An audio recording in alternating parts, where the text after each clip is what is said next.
कृपया वीडियो अंत तक देखें। सभी छात्र ध्यान दें।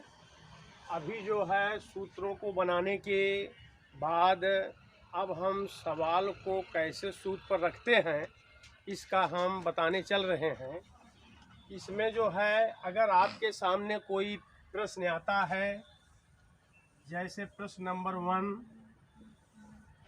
2a + 3b का होल स्क्वायर, अगर इस तरह का सवाल कोई आता है तो आपको देखना पड़ेगा कि कौन सा सूत्र इसमें लागू होगा।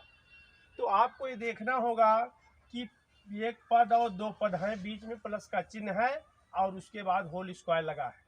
तो इस तरह का किसमें पाया जा रहा है? ये 3 पदी है, ये हो नहीं सकता। ये 2 पदी है, स्क्वायर लगा है, ये हो नहीं सकता। ये जो है ये 2 पदी है, बीच माइनस है, 2 तो है लेकिन इसमें माइनस है, इसमें प्लस है। तो ये जो है ये प्लस बी का होल स्क्वायर जो है इसमें लागू होगा, क्योंकि पहला पद और दूसरे पद के बीच में प्लस का चिन्ह है। इसमें भी पहले और दूसरे पद के बीच में प्लस का चिन्ह है, यही लागू होगा। तो आप जो है इसको ये होल स्क्वायर आप है प्लस बी को आपने इसको दिखा दिया कि कैसे आया। तो चलो ठीक है, अब हम सूत्र पर रख रहे हैं। तो सूत्र आपका क्या है? सूत्र है आपका a + b का होल स्क्वायर। ये आपका सूत्र है, तो है a square + 2ab + b square. ये सूत्र हमने रख दिया आपके सामने। अब सूत्र को मैं कैसे रख रहा हूँ? अब a के स्थान पे हमें क्या रखना है? a के स्थान पे 2a रखना है और ये b के स्थान पे ये 3b रखना है। b के स्थान पे 3b रखना है। अब इसी में हम रख दे रहे हैं। अगर 2a है तो हम इसको लिख दिया यहाँ पर, a के स्थान पे क्या रख रहा हूँ? 2a। अब इक्वल a के स्थान पे रख रहा हूँ 2a, a की जगह पर मैंने क्या रख रहा हूँ? 2a।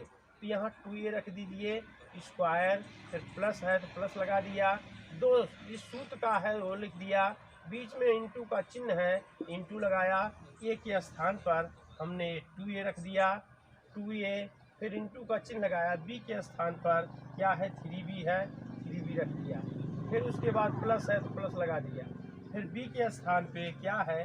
3b है, 3b लगा करके होल स्क्वायर लगा दिया। देखिए अगर ये हम ऐसा लिखते हैं, ये केवल b के ऊपर 2 है, 3 के ऊपर नहीं मान्य होगा, इसलिए होल लगाया जाता है। इस पर आपको ध्यान देना है। अब उसके बाद जो है इक्वल, अब इसका हम तोड़ रहे हैं। 2a स्क्वायर है तो यही चीज़ 2 बार, 2a × 2a 2 बार हुआ। अब उसके बाद प्लस, इसका मल्टीप्लाई कर दो, 2 दूना 4 और 4 तियाई 12। अब उसके बाद इसका बेस तो बराबर है नहीं, वही उतार लिया। फिर उसके बाद प्लस, इसका 2 बार बेस 3b है और स्क्वायर ऊपर लगा हुआ है, तो बेस का 2 बार गुणा होगा, 3b × 3b हो गया ये। अब उसके बाद हम गुणा करते हैं, 2 दूना 4, इसमें बेस बराबर है तो घातों को यहाँ 1 होता है, जोड़ देते हैं। तो ये के ऊपर हमने 1 1 2 लिख दिया, फिर प्लस इसको उतार लिया 12ab, फिर प्लस, फिर इसको मैंने मल्टीप्लाई किया, 3 में 3 का गुणा किया 9 आया, फिर b में b का, क्योंकि बेस बराबर है तो घातें यहाँ जुड़ जाएंगी, और उसके बाद b स्क्वायर। आपका यही आंसर हो गया, ये आपका आंसर हो गया। इसी तरह से आपको इन सूत्रों में रखना होगा। आपको पहले क्लियर कहना होगा यह कौन सा सवाल है, प्लस का है कि माइनस का है, a स्क्वायर - b स्क्वायर का है कि 3 पदों वाला स्क्वायर है। इसको आपको देख करके तब आपको सवाल हल करना चाहिए। देखा, वीडियो अच्छा लगा हो तो सब्सक्राइब, लाइक, शेयर, कमेंट करें। जय हिंद, जय भारत।